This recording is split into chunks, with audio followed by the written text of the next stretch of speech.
All right, everyone. So you're thinking about maybe moving to Lansing, Michigan, or the greater Lansing area, or maybe you're already from here and you're trying to figure out if you want to stay here, where you want to live in greater Lansing. The good news is you found the channel that is going to help you make these decisions and give you the information that you need. This is Living in Lansing, Michigan, and today we're going to go over 5 pros and 5 cons about living in Lansing. If you enjoy this video and you want more up-to-date information about what you need to know when moving to Lansing or living in Lansing, make sure you like, subscribe, and hit that notification button down there so you can see all of our videos as we publish them, and check out our library for videos that are already out there. All right, let's get started. So our number one pro that we're going to talk about living in the greater Lansing area here in Michigan is our affordability.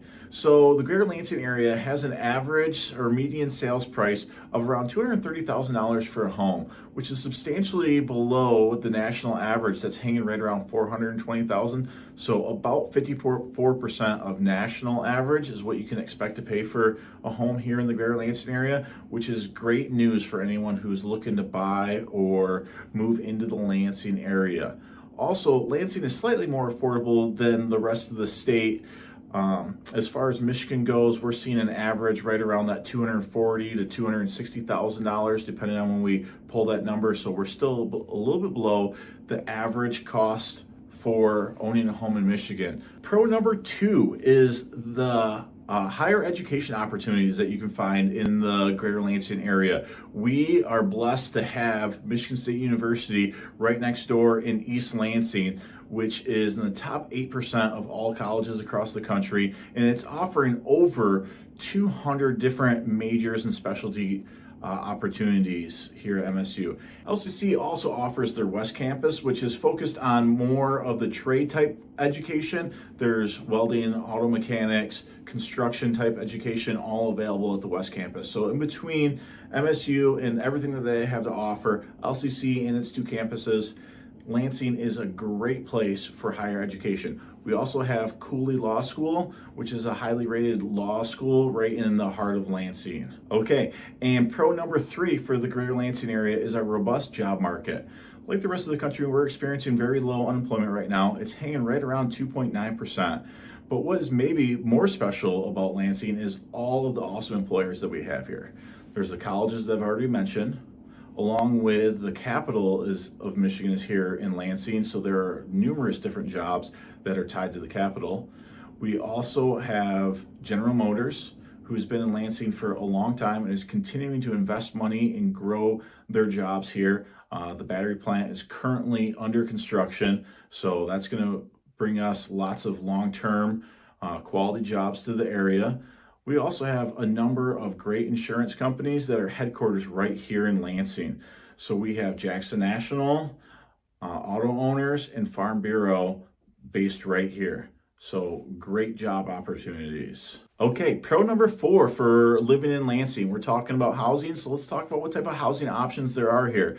We have basically everything in the greater Lansing area, from high-rise condos, side-by-side condos, new home developments, in varying different size homes and price ranges.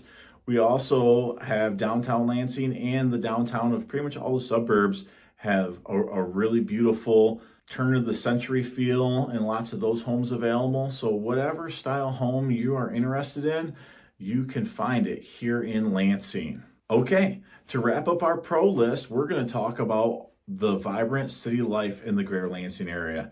So we'll start with downtown where the capital is. There are restaurants and bars that have been there for over 100 years, and there's also some new modern ones. So a great area to hang out, lots of stuff in walking distance, very enjoyable place to spend an evening or into the night. Also, we have East Lansing, which is right next door where MSU is. Talked about that earlier. More of the college town feel, same thing. Lots of walkable restaurants, bars, parking garage there for easy parking. So that's a really great place to spend evening as well. We're going to talk about Old Town. It has one of my favorite restaurants, probably my favorite restaurant in the greater Lansing area, Meat Barbecue, along with a handful of other amazing restaurants, classic bars. It's an area of town that's been around for forever and has been revamped in the last decade or so. So really great feel there.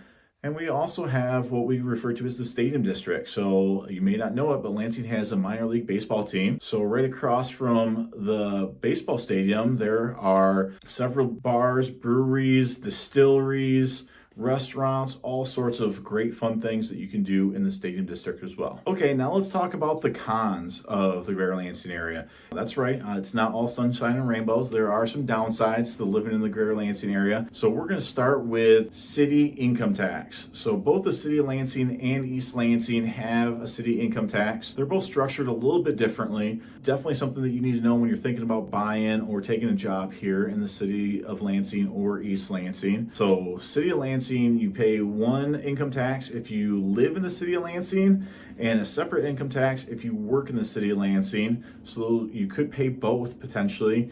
East Lansing has something very similar. The good news is the rest of the suburbs in the area don't have a city income tax. So if your employer is not directly in the city of Lansing and you don't live in the city of Lansing proper, you won't have to pay that city income tax. All right, con number 2 that we're going to talk about is the crime rate. So Lansing ranks as the 11th highest crime rate in Michigan. So there are other major cities that have substantially more crime than Lansing does.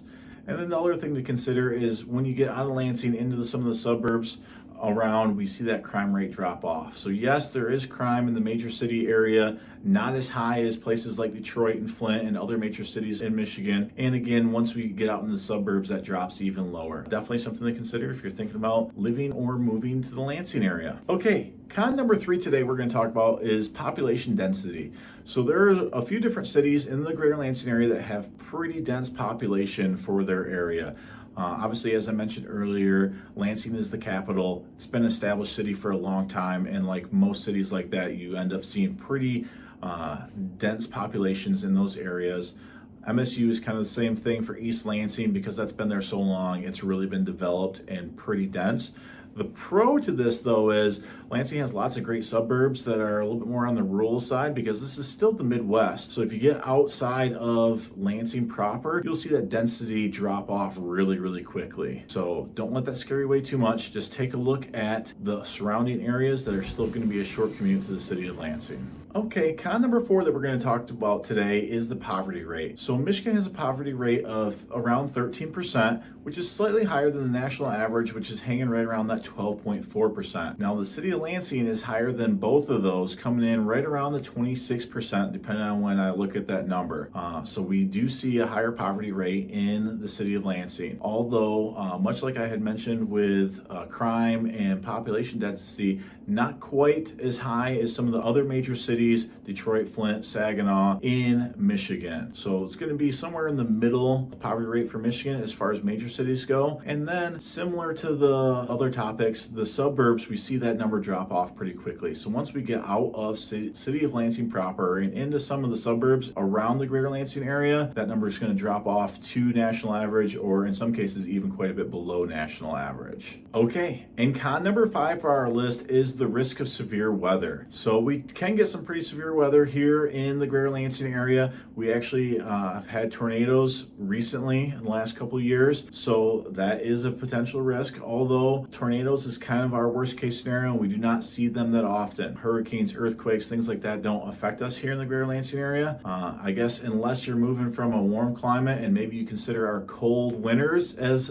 extreme weather risk. Really, all right. So that wraps up our pro-con list today. As you have learned, there's lots of great pros about the Greater Lansing area. It's very affordable, incredible job market. There are a few cons. The suburbs, the cons tend to be a little bit lower from a number standpoint. So that's something to consider if you're moving to the area. I hope you found this information very valuable. If you have any questions, drop them in the comments. I'll do my very best to get them answered for you.